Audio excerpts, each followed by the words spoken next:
ज़बूर 96।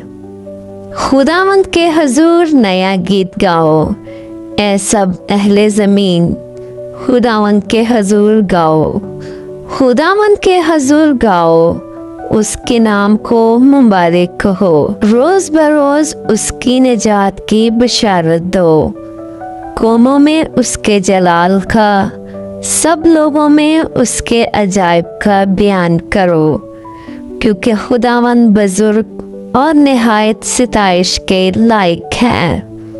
वो सब मबूदों से ज़्यादा ताज़ीम के लायक है, इसलिए कि और कौमों के सब मबूद महज़बूत हैं। लेकिन खुदावंद ने आसमानों को बनाया, अज़मत और जलाल उसके हुज़ूर में है, कुदरत और जमाल उसके मक़दस में। आमीन।